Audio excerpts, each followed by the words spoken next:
내게 유익하던 것을 다 해로 여기네.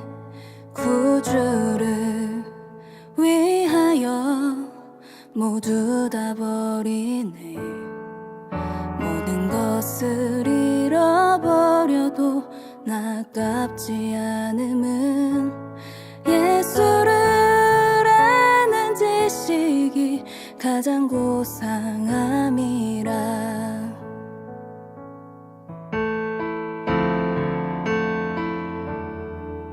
육체를 신뢰하지 않고 겸손한 마음으로 부활의 능력과 고난에 참여하며 그의 죽으심을 본받아 그리스도를 얻고 예수의 안에서 발견되려 함이라.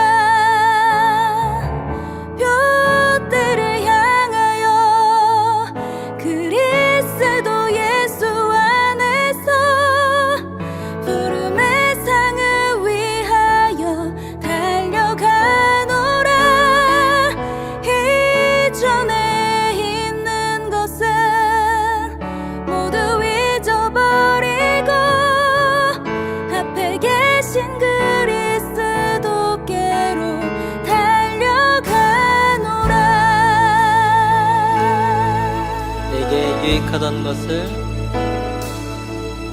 내게 유익하던 것을 다 해로 여기네. 구주를 위하여 모두 다 버리네. 모든 것을 잃어버려도 아깝지 않음은 예수를 아는 지식이 가장 고상함이라. 육체를 신뢰하지 않고 신뢰하지 않고 겸손한 마음으로 부활의 능력과 고난에 참여하며 그의 죽으심을 본받아 그리스도를 얻고 예수의 안에서 발견되려 함이라. 둯대를 향하여 그리스도 예수 안에서 부름의 상을 위하여 달려가노라. 이전에 있는 것은 모두 잊어버리고 앞에 계신 그리스도께로 달려가노라.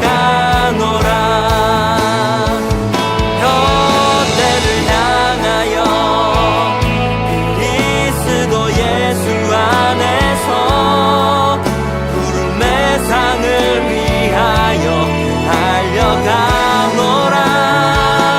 이전에 있는 것은 모두 잊어버리고 앞에 계신 그리스도께로 달려가. 율법에서 난 것이 아니요 오직 그리스도를 믿는 믿음으로 난 것이라.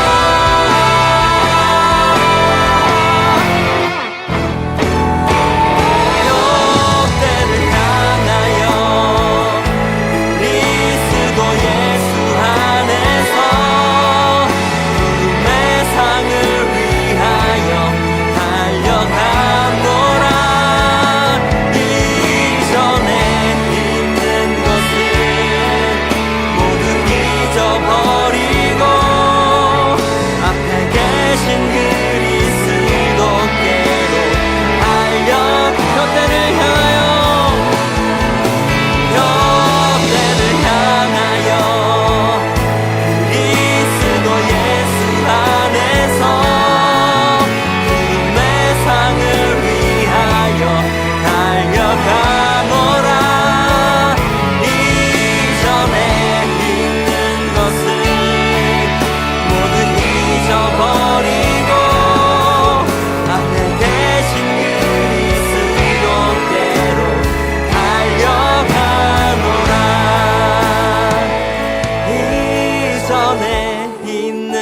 것은 모두 잊어버리고 앞에 계신 그리스도께로 달려가노라.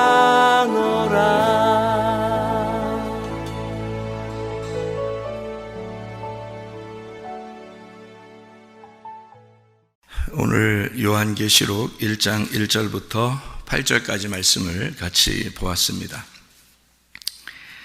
요한계시록 1장 1절부터 8절까지 말씀, 요한계시록의 이제 도입 부분이죠. 시작하는 그런 부분인데, 어제 어떤 분을 만났어요. 여러 사람들이 이렇게 교회에 왔는데, 그 중에 이제 한 명이 저한테 상담을 하고 싶다 그렇게 얘기해서 같이 얘기를 하게 됐는데, 자기가 이단에 다녔다 이렇게 얘기를 해요. 그러면서 요한계시록을 이렇게 가르치는데 그쪽에서 너무 이상해가지고 그래서 나오게 됐는데, 근데 다른 데 교회를 찾아볼 수가 없다 그렇게 얘기를 해요. 몇 군데를 가봤더니 자기가 배운 그 말씀보다 이렇게 시원찮더라 한마디로. 그래서 정리가 잘 안 된다 그래요. 이제 교만하지 말라고 이야기를 했습니다. 왜 교만하지 말라고 그랬냐면, 성경은 이 머리로 받아들이는 사람들이 있고 가슴으로 받아들이는 사람이 있어요. 그래서 가슴으로 성경을 받아들여야지 성경을 많이 머리로 안다고 청구하는 거 아닙니다. 가슴으로 성경이 하나님 말씀이 들어와야지. 그러니까 그 사람도 이제 자기가 뭔가 이상하니까 나왔겠죠. 근데 많은 사람들이 나오고 있다 그래요, 이단에서. 그리고 한 반 정도는 뭐 거기를 신봉하고 있겠지만 반 정도는 나온다 이런 얘기를 하더라고요, 지금에서. 그러니까 이상한 부분도 있다는 얘기죠. 그러니까. 근데 이제 그 사람이 이제 하는 얘기는 이제 요한계시록 부분을 가르치는 데는 영 아니더라, 이제 그런 이야기를 했어요. 제가 이단에서 가르치는 그런 그 교재 이거를 가지고 있거든요. 저도 다 이렇게 봤어요. 근데 엉뚱한 얘기들을 너무 많이 하니까 거기서. 근데도 그 사람들이 이제 거기에 빠질 수밖에 없는 거는 앞에서부터 자꾸 이렇게 은유적으로 비유적으로 이렇게 가르치다 보니까 나중에 이제 요한계시록도 그런 식으로 이제 딱 놓고 한 사람을 집중적으로 요한계시록에다 맞춰 놓으니까 이 사람들이 앞에서 배우다가 거기에 딱 들어가니까 이제 그냥 믿어지는 거예요. 그냥 자기들도 모르게. 근데 한번 이렇게 생각을 해보고 의심해보고 해야 되는데 그런 것들이 안 되는 거죠. 여러분이 저한테 말씀을 이렇게 들을 때도 의심을 항상 해보세요. 의심해보고 이게 성경에 있는 거냐, 그리고 앞뒤가 맞는 거냐, 이거를 정확하게 보셔야 돼요. 그게 해야 되는데 그걸 안 한단 말이에요, 사람들이. 그러니까 이단들은 그냥 그런 걸 안 하고 무조건 뭐 누가 말하면 그냥 무조건 따라 들어가는 거죠. 그러니까 계속 빠져 들어가는 거죠. 그러니까 못 헤어져 나오는 거예요. 이게 영의 문제이기 때문에 영적으로 딱 걸려버리면요, 나중에 못 빠져나와요. 그러니까 우리가 나와 주님과의 관계에서 제대로 돼야 되는데 그게 잘 안 되는 사람들도 많더라는 얘기죠. 그래서 저희들 교회 이제 동영상을 이제 듣기로 했고, 또 그분이 자기가 이제 그런 말씀을 좀 들으면서 좀 정리 좀 해보겠다 그랬어요. 왜냐면은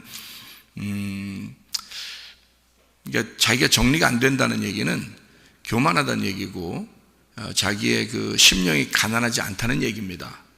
그러니까 자기가 알고 있는 것이 자기가 알고 있는 것만 이렇게 여러 가지, 그러니까 이분은 뭐 여러 가지 종교를 이렇게 해봤더라고요. 그러니까 이런 것들을 많이 가지고 있으니까 웬만한 사람을 보면 이게 시원찮게 보이는 거예요, 자기보다. 그러니까 이게 뭐가 있냐면 심령이 부유한 사람이지. 그죠? 심령이 부유한 사람이, 심령이 가난해야 천국 간다고 그러는데 성경에 심령이 부유해지니까 이 정리가 안 되는 거예요. 이게 다른 게 막 이게 정리가 안 돼. 너무 많은 것을 알게 되니까. 그래서 내가 옛날에 그랬다. 내가 옛날에 그랬는데 지금 주님께 정말 회개해 봤느냐. 내가 옛날에 당신처럼 그렇게 살았는데 하나님 앞에 정말 내가 하루는 모든 것을 내려놓고 내가 주님 이외에는 내가 살지 않겠습니다 하고 내 모든 것을 내려놓는 때가 있었다. 그때 모든 것을 내려놓으니까, 회개를 하니까, 그때 내가 얼마나 울었는지 모른다. 내 이 세상을 다 이제 하직해야 되니까, 이 세상을 등지고 오직 주님만 바라보면서 내가 이제 살아야 되니까 내가 얼마나 울었나 모른다. 그렇게 하나님 앞에 회개하니까 그 다음부터 새 세상이 열리더라. 새로운 세상이 나한테 열리더라. 심령이 가난해지더라. 다 모든 것을 받아들이게 되더라. 그래서 지금은 다 가슴이 이제 비어져 있으니까, 마음이 비어져 있으니까 오직 주님 안에서 내가 주님을 자꾸 채우려고 그렇게 생각하고 살아간다. 그러니까 얼마나 기쁘고 좋은지 모른다, 이런 얘기를 이제 같이 했어요. 그러니까 자기도 그게 뭔지는 모르지만 부럽다는 거예요. 그게 뭔지 모르지만 부럽게 느껴진다. 그 생각을 못 해봤으니까. 자기는 지식적으로 많이 이제 이렇게 가지고 있으면 되는 줄 알고 그랬더니, 그게 구원인 줄 알았더니 그게 아니구나라는 것을 이제, 그러니까 복음이죠. 그러니까 내가 열심히 뭘 알아서 뭘 열심히 해가지고 천국에 가려고 하는 사람들이 얼마나 많아요. 근데 그렇게 천국 가는 게 아니고, 그러려면 성경 많이 알아야 천국 가지, 그렇게 따지면. 근데 한 가지를 알아도 가슴으로 알면, 주님을 가슴으로 받아들이면, 주님과 내가 하나가 되면, 그래야 천국 가는 거지. 생각을 해보세요. 머리로만 천국 간다면 뭐 할머니나 어린아이들은 천국 가기 어렵겠네, 그렇게 따지면. 그런 게 아니죠. 그러니까 모든 사람, 어떠한 사람이라도 하나님 나라에 갈 수 있는 방법이 있는데, 내가 내 뜻 버리고 주님 뜻대로 내가 살아야 되겠다 하는 그런 사람들 있잖아요. 그죠? 뭐 많이 몰라도 돼요. 머리가 좀 나빠도 돼요. 가난해도 돼요. 그죠?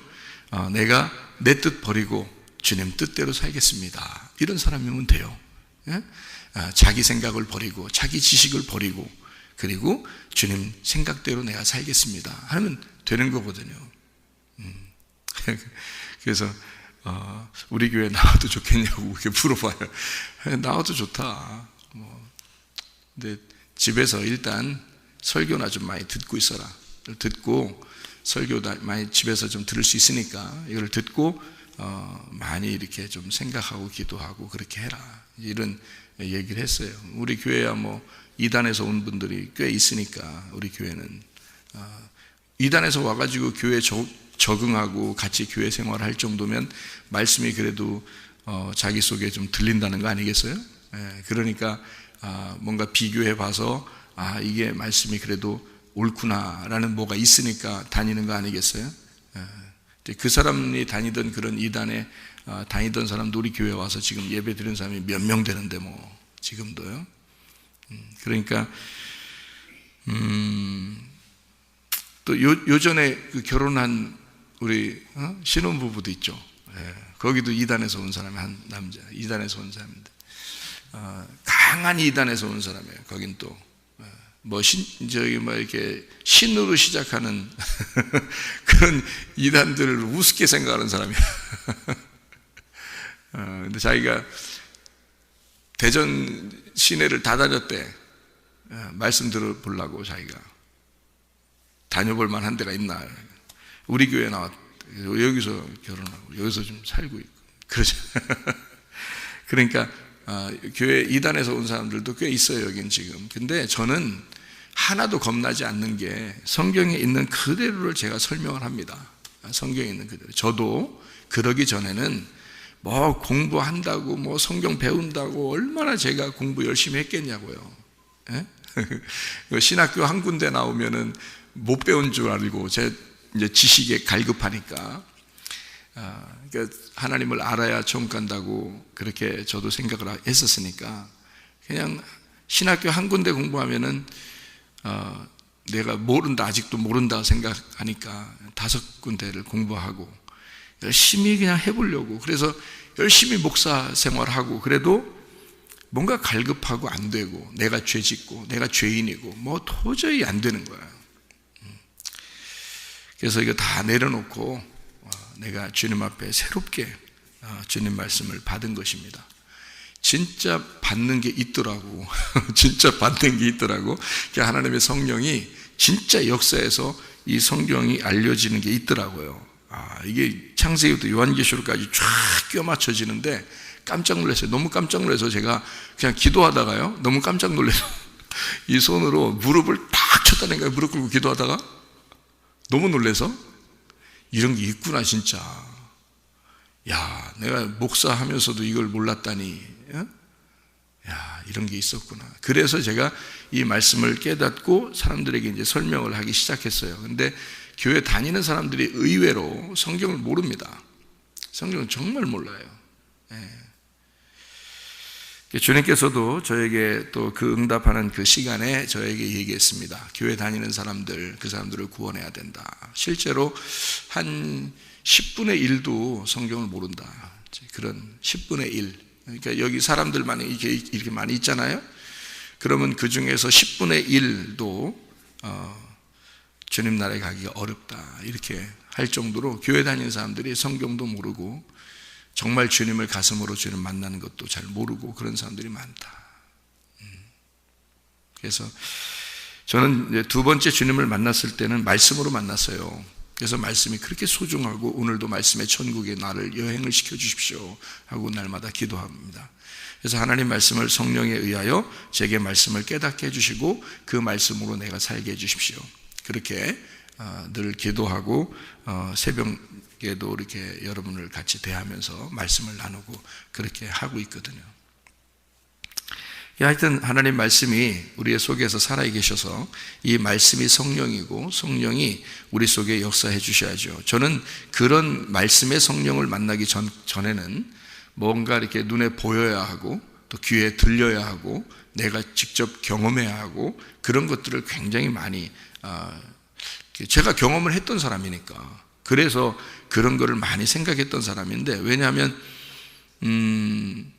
제가 하나님 음성을 들을 때에 아버지가 목사님이셨는데 돌아가셔서 제가 어떤 희망의 끈이 없을 때 하나님의 음성을 들을 때 주님께서 보라 지금 은혜 받을 만한 때요 보라 지금은 구원의 날이다 그 말씀 있잖아요. 고린도서 6장 2절에 그 말씀을 직접 받았기 때문에 제가 그 소리가 어떤지를 지금도 생생해요. 그 소리가 어떤지 그 하나님의 그 음성이 어떤 건지를 지금도 생생하단 말이에요. 그리고 천국도 보고 지옥도 보고 예수님도 만나고 천사들도 뭐 꽤 만났죠. 이렇게 그렇게 하니까 뭐 이건 내가 뭔가 할 수 있을 것 같은 거예요. 내가 그런데 그게 아니더라고요. 그거 봤다고 해서 뭐 그 말씀을 진짜 아는 거라든지 뭐 그거는 제가 예전에 다 본 거니까요. 그런데 다시 주님을 이렇게 만날 때는 뭔가 보이는 것도 들리는 것도 아니었어요. 근데 내 가슴 속에 하나님의 말씀이 확 오는데 깜짝 놀랐어요. 이게 진짜 있구나. 이런 게 있었구나. 진짜 하나님 말씀이라는 게 진짜 우리에게 오묘한 이 말씀이 우리에게 오는 게 있구나라는 것을 알았어요. 그래서 이 말씀이 다 연결이 되고 실타래처럼 다 이렇게 풀리는 거예요. 그래서 제가 이 말씀을 사람들에게 이제 시간 나는 대로 설명을 해주고 있는 겁니다. 그러니까 말씀을 성경 말씀 한번 말씀을 한번 얘기해 보세요. 뭐 이렇게 하면은 뭐 하루 24시간 365일을 평생을 해도 이게 다 못해요. 그 정도로 말씀이 계속 솟아난단 말이에요. 희한하게 그런 게 있더라고요. 진짜로 그런 게 있다더니 진짜 있더라고. 있다더니 있더라고. 그러니까 제가 있더라 이렇게 얘기하니까 여러분도 그런 거 이제 있다더라 한 것이 진짜 있구나 하는 걸 여러분이 경험하셔야 돼. 여러분 가슴 속에 레마가 들어와야 돼요. 그러니까 말씀이 그냥 저 사람의 말씀이 아니라 내 말씀이 돼야 돼요. 자기 말씀으로 들어와야죠. 요한계시록에 보면 이게 지금 1장을 읽었잖아요. 요한계시록 22장에 보면 이런 말씀이 있어요. 17절에 성령과 신부가 말씀하시기를 오라 하시는도다. 듣는 자도 오라 할 것이요 목마른 자도 올 것이요 또 원하는 자는 값없이 생명수를 받으라 하시더라. 이렇게 되어 있습니다. 여기서 보니까 누가 말씀하시기를 누가 말씀하신다고요? 성령과 신부가 말씀하신다잖아요. 그죠? 성령과 신부가 말씀하신대요. 그러면 성령과 신부가 어떻다는 거예요? 성령과 신부가 말씀하신대. 그러니까 성령과 신부가 어떻다는 거예요? 하나라는 거죠. 하나. 그러니까 성령과 신부가 하나가 되었다. 성령은 누구예요? 하나님이시지. 성령 하나님이시고 예수님이 하나님이시죠. 그죠? 그런데 성령과 신부가 하나가 돼서 말씀하시더라. 그 말은 성령과 신부가 하나가 되었다는 얘기예요. 자, 여러분 속에 누가 계신가요? 성령님이 계십니다. 그러면 그 성령님이 하나님이시죠. 근데 그분이, 신부가 누구예요? 나잖아요. 신부가 우리 교회잖아요. 그러니까 교회와 성령이 하나가 되었다 그 말이에요. 같이 말씀하신다. 그런 사람만 천국 가요. 다시 말하면 어느 날 내가 천국 가겠지, 그런 사람이 천국 가는 게 아니고 정말 천국이 된 사람이 천국 가는 거예요. 하나님이 하나님 나라에 가야 되겠지, 우리가 하나님 나라에 가겠지 이런 게 아니라 하나님의 말씀이 된 사람이 천국에 가는 거예요. 그 말은 하나님이 말씀이시고 그 말씀이 성령님이셔요. 이해가 됩니까? 그러니까 말씀은 하나님이시고 하나님은 성령님이셔. 이해가 되죠? 그 말씀이신 성령이 내 속에 들어와 나와 하나가 돼서 말씀하는 자, 그런 사람들이 말씀하는 거고 그가 천국이라 그 말이에요. 그러니까 천국에 어느 날 막 걸어서 가는 게 아니야. 천국이 되어야지요, 여러분. 그러니까 어느 날 여기선 지옥 살다가 천국 가는 게 아니고 여기서도 천국이 되어야 돼. 다시 말하면 여기서도 천국을 살아야 되고 하늘나라에 가면 진짜 천국에 들어가는 거고요. 그러니까 여기서도 천국 생활해야 돼요. 어떻게 하면 천국 생활할까요? 어떻게 하면 천국 생활해요? 평안하면 천국 생활하는 거예요. 평안하면. 근데 사람이 이 땅에 살 때 평안하지 않죠. 불안하고 두렵고 초조하고, 그렇죠? 예, 그러면 화가 나고 막 그러잖아요. 그러면 이게 천국이 아니죠. 이게 지옥이야, 그게. 근데 평안하면 그게 천국이야. 예수님만이 줄 수 있는 평안, 나의 평안이 아니고 세상이 주는 평안이 아니고 예수님이 주는 평안은 부활의 평안이에요. 그 부활하신 예수님의 평안은 그게 천국이야. 그러니까 예수님이 천국이니까 그 천국을 네 안에 주겠다 그 말이에요. 그래서 평안을 너에게 준다라고 부활하신 예수님이 제자들한테 평안할지어다 그런 거예요. 너와 내가 하나가 되자, 에이레네, 평강하자, 화합하자, 연합하자, 결합하자, 하나가 되자 그 말이거든요. 그 성령과 내가, 그 성령과 교회가 하나가 되자 그 말이거든요. 그렇게 해서 말하는 거다. 그래야 이게 요한계시록인 거예요. 그게 말씀이 마지막에 완성되는 거죠. 어디서? 내 안에서 완성돼야 되는 거야. 말씀은 저쪽에 있고 나는 여기에 있으면 상관없는 사람이요. 말씀과 이 사람이 상관없는 사람이 되는 거예요. 말씀이 내 안에 들어와서 말씀과 내가 하나가 되는 것이 요한계시록의 완성이야. 이해가 됩니까? 그래서 성령과 신부가 같이 말씀한다 이렇게 말하는 거예요. 그러니까 이게 말씀과 신부가 하나가 되는 거죠. 그런 사람들이. 그러니까 그걸 평강이라 그래. 그걸 평화, 화합했다, 결합했다, 연합했다 이렇게 이야기하는 것이거든요. 그러니까 예수님의 영이죠. 그러니까 그 예수님의 영이 하나님의 성령이니까 그렇게 되는 겁니다. 그러니까 말씀이라고 하는 것은 우리랑 떨어져 있으면 안 돼요. 우리랑 같이 있어야지. 그러니까 옆에 있는 것도 아니에요. 내 안에 계셔야 되는 거란 말이에요. 내 안에 계신다는 말은 그 말씀과 내가 어떻게 됐다? 부부가 됐다 그 말이에요. 내 안에 계신 성령님과 나와 부부가 되었다. 부부는 둘이라고 그래요? 하나라고 그래요? 하나라고 그래. 그래서 부부는 하나라고 그래. 떨어져 있다 이렇게 안 하고 둘이는 하나라. 늘 다른 사람이 볼 때 둘을 하나처럼 이렇게 봐요. 그죠? 그러니까 성령과 나를 둘이 떨어졌다고 보지 않고 둘을 하나로 본단 말이에요. 그걸 부부가 되었다 그거죠. 그래서 신랑이 누구냐면 성령님이시고 신부가 나예요. 이해가 되죠? 성령님이 신랑이시고 신부가 교회란 말이에요. 그러니까 이게 하나님, 예수님, 성령님 이렇게 계급으로 되어 있는 게 아닙니다. 하나님, 예수님, 성령님은 같은 분이에요. 우리의 신랑 되신 하나님이시고 신부인 교회가 그의 신부가 되는 거예요. 그래서 요한계시록에는 이렇게 요약이 이렇게 되어 있어요. 요한계시록에 1장부터 3장은 교회 신부 준비를 하게 됩니다. 교회 신부 준비. 그게 요한계시록 1장부터 3장이에요.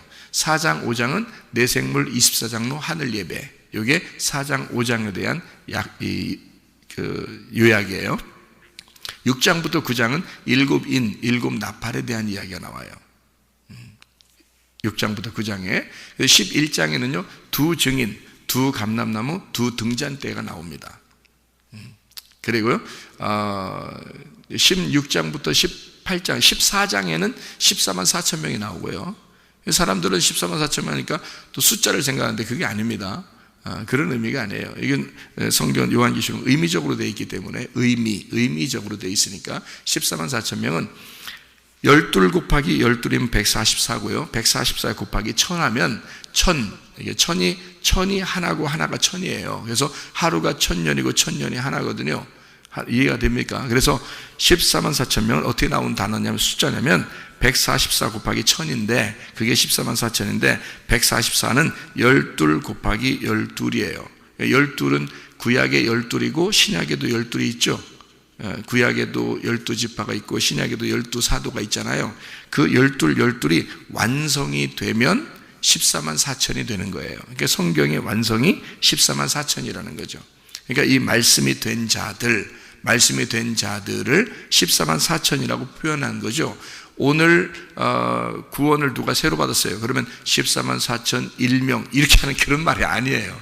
그런 말 아니에요. 오늘 누가 구원받아 와도 14만 4천이고 또 내일 구원받아 와도 또 14만 4천이고 내일 모레 누가 구원받아서 와도 14만 4천이란 말이에요. 왜냐하면 이건 성경의 완성을 얘기하기 때문에 그런 거예요.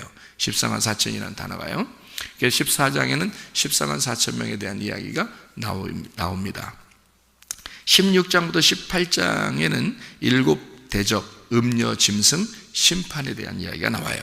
19장에 요한계시록 19장에는요 어린 양의 혼인잔치가 나옵니다. 어린 양의 혼인잔치 8절에 세마포 준비하는 것이 나와요.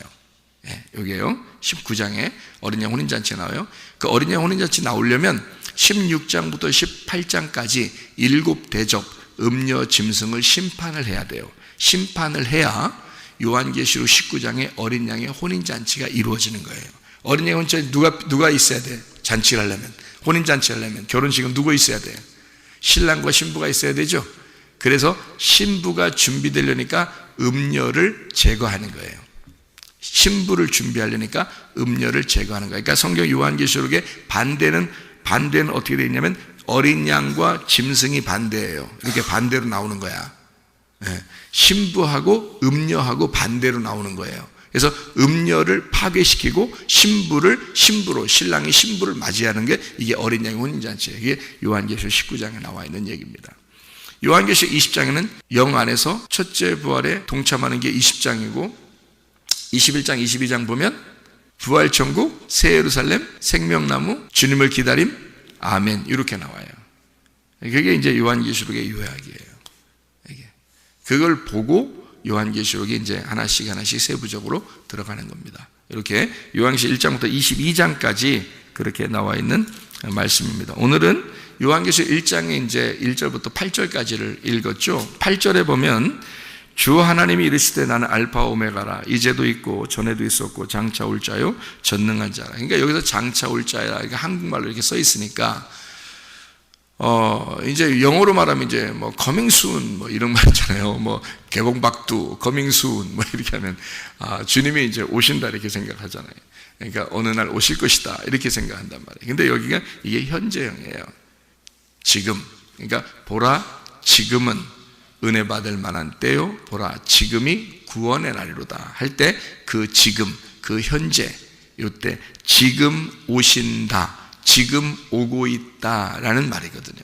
이게 장차 올 자라는 단어가요. 엘코마이라는 여기 단어는 엘코마이라는 헬라어 단어를 썼는데 이게 지금 오는, 지금 오고 있는, 지금 나에게 오는 이 말이에요. 그러니까 하나님의 그 재림은, 주님의 재림은 어느 날 이렇게 이루어지는 게 아니라 지금 내게 말씀으로 오고 있다 이 말이거든요. 이게 오신다 이런 뜻이에요. 이게 엘코마이라는 단어거든요.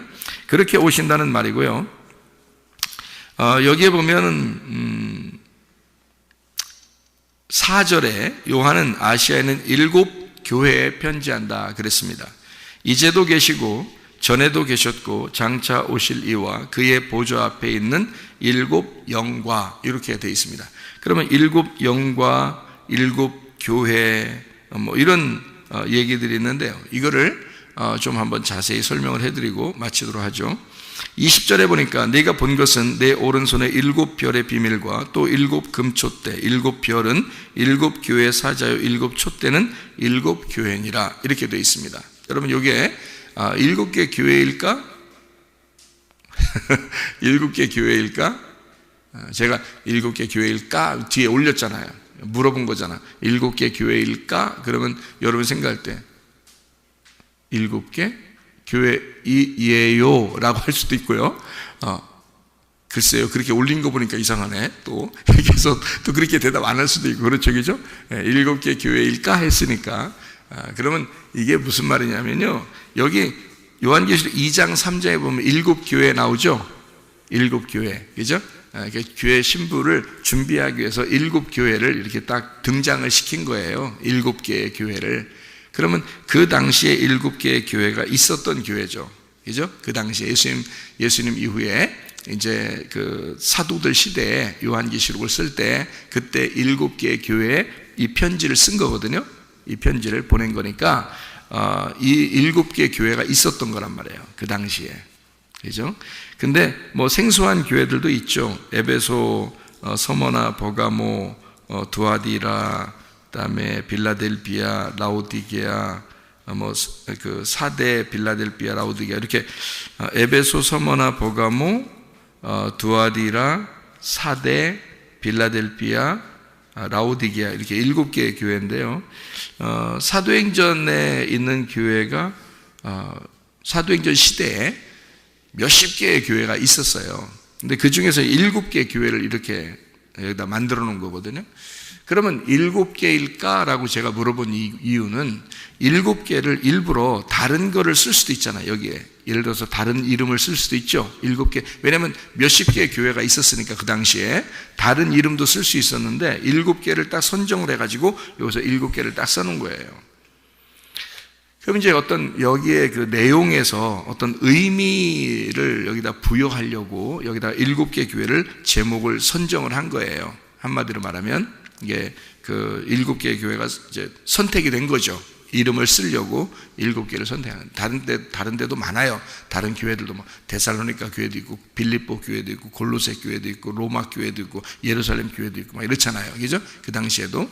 그런데 일곱 개 교회를 이렇게 딱 쓴 것은 일곱 개밖에 없다 이런 의미가 아니라 일곱이라는 것을 선정해서 선택을 해서 요거를 순서대로 나오기 위해서 하는 얘기예요. 그러니까 성경의 처음부터 끝에까지를 이렇게 쭉 설명하려고 일곱 개로 나누어 놓은 거예요. 일곱 개 교회로 성경의 처음부터 끝에를 쭉 나누어 놓은 거예요. 그러니까 그래서 에베소 교회가 뭐라고 나오냐면 에베소 교회는 에베소 교회 사자에게 편지 오른손에 일곱 별을 붙잡고 있고 일곱 금촛대 사이를 거니시는 뭐 주님이시죠. 7절에 보니까 이기는 그에게는 내가 하나님의 낙원에는 생명나무의 열매를 주워 먹게 하리라 그렇게 얘기한 거예요. 왜냐하면 왜 생명나무를 주워서 먹게 했다고요? 이기는 사람에게 이걸 왜 주냐면 창세기 때 진 사람들이 있었어요. 아담과 하와가 뭐 먹었어요? 선악과를 먹었잖아요. 그래서 요한계시록에는 선악과라는 이름이 안 나와요. 여러분, 선악과는 창세기에 나오는 거예요. 왜냐하면 창세기 때 실패하는 것을 쓰기 때문에 그런 거예요. 아담과 하와가 그걸 먹었다 이렇게 표현하는 거고 요한계시록에는 선악과를 먹는 게 아니라 생명나무를 먹어야 되는 거예요. 그래서 창세기의 실패를 너희가 이기게 되면 생명나무를 주워 먹게 한다 그래서 에베소 교회가 첫 번째 나오는 거예요. 자, 이렇게 순서대로 이제 하나씩 되어 있는 것을 알 수 있겠죠. 일곱 교회. 그러니까 이제 일곱만 제가 설명하고 마치려고 지금 하는 겁니다. 지금 이렇게 순서대로 되어 있다. 창세기부터 요한계시록까지를 이렇게 나누어 가지고 일곱 개 교회로 나누어서 설명하려고 했던 것이다라는 것만 아시면 되고요. 우선은 1장 16절 보면 그의 오른손에 7 별이 있고 그의 입에서 좌우에 날선 검이 나오고 그 얼굴은 해가 힘있게 비치는 것 같더라. 그리고 20절에 보면 1장 20절에요. 7 별의 비밀, 7 금촛대, 7 별은 7 교회 사자, 7 촛대는 7 교회니라. 이렇게 되어 있고요. 제가 하나를 성경을 딱 보면서 설명을 해드릴게요. 몇 가지만 찾으면 알 테니까.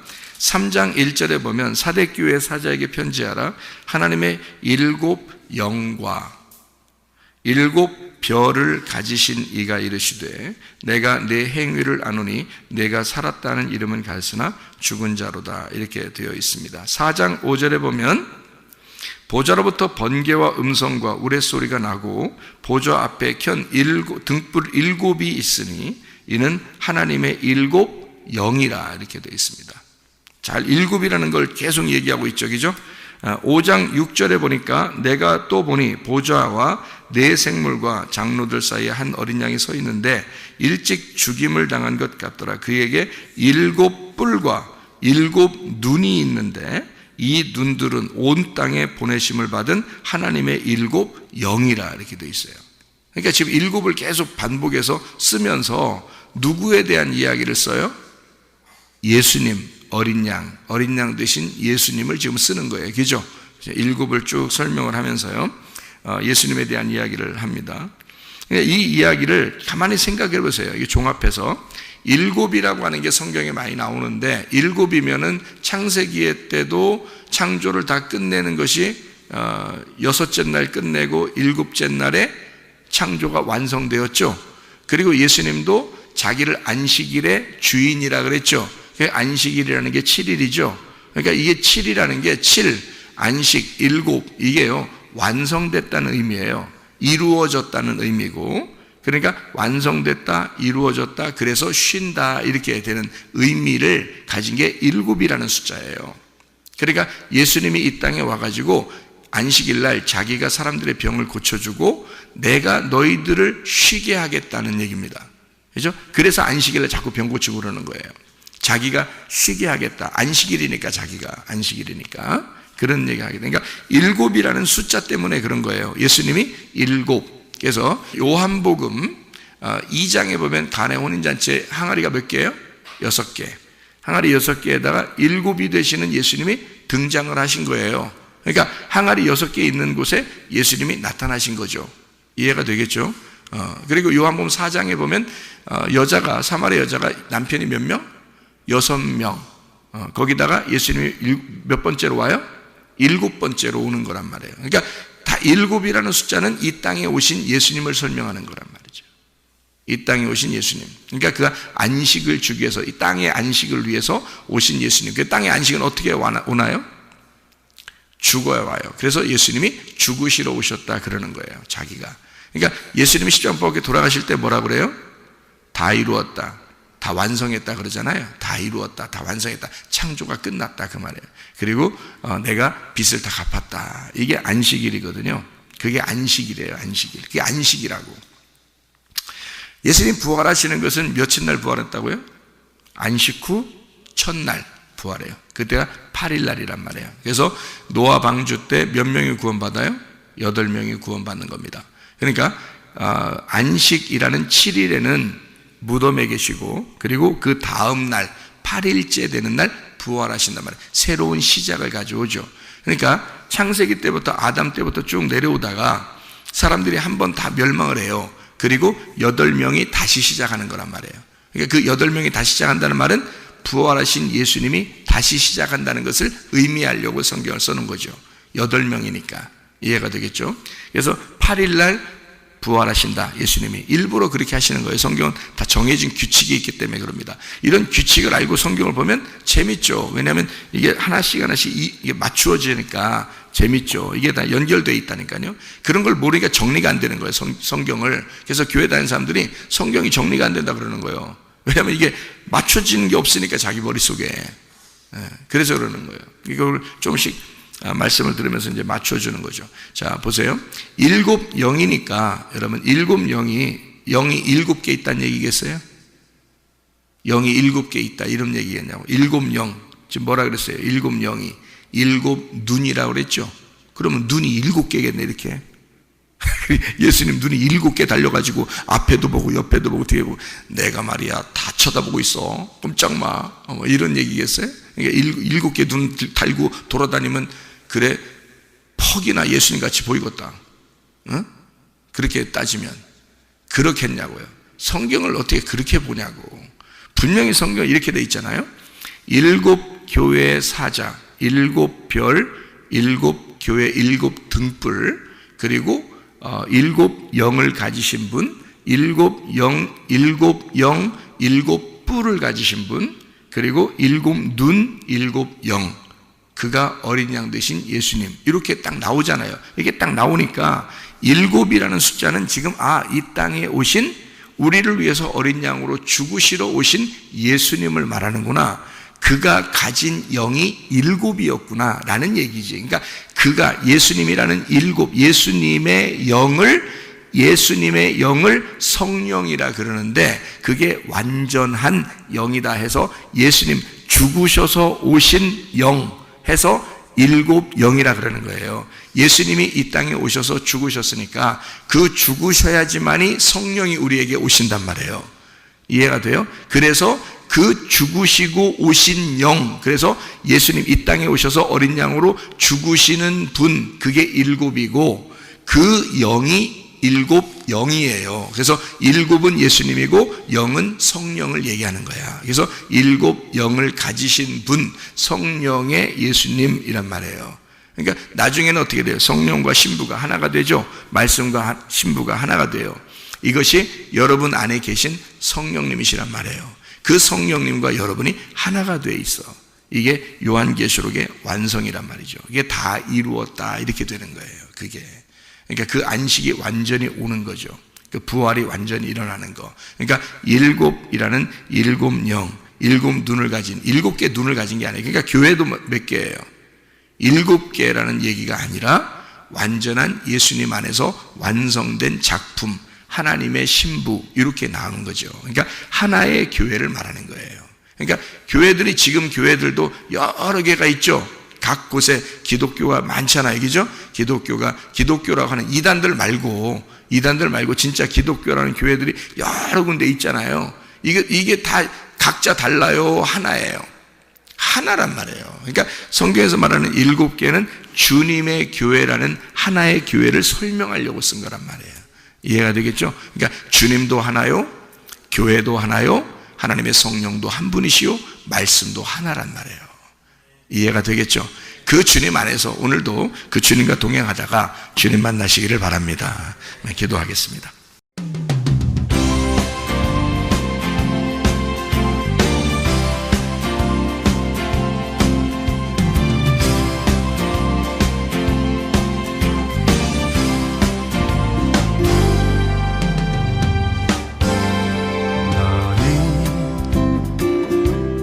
너머로 뻗은 나무 가지에 푸른 열매처럼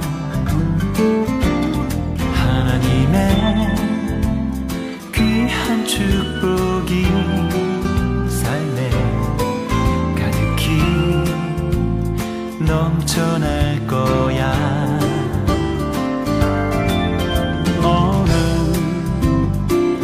어떤 시련이 와도 능히 이겨낼 강한 발이 있어. 전능하신 하나님께서 너와 언제나 함께 하시니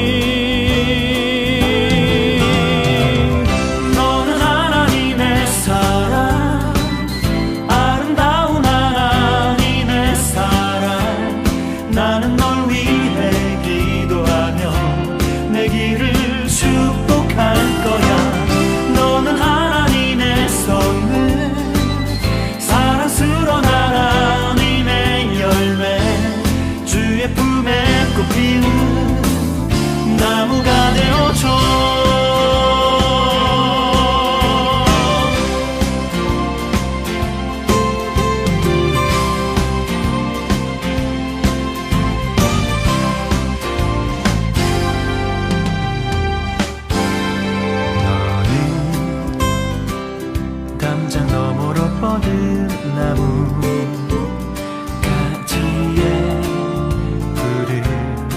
열매처럼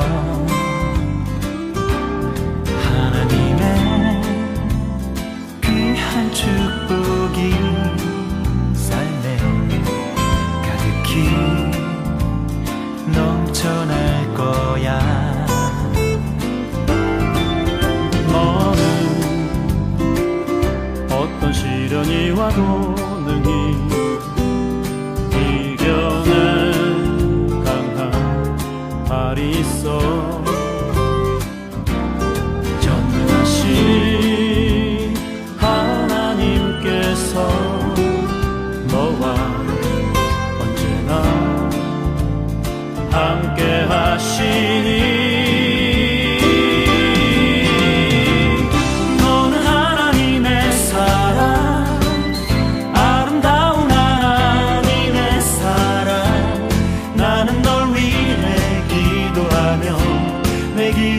축복할 거야. 너는 하나님의 선물, 사랑스러운 하나님의 열매, 주의 품에 꽃피는 나무가 되어줘.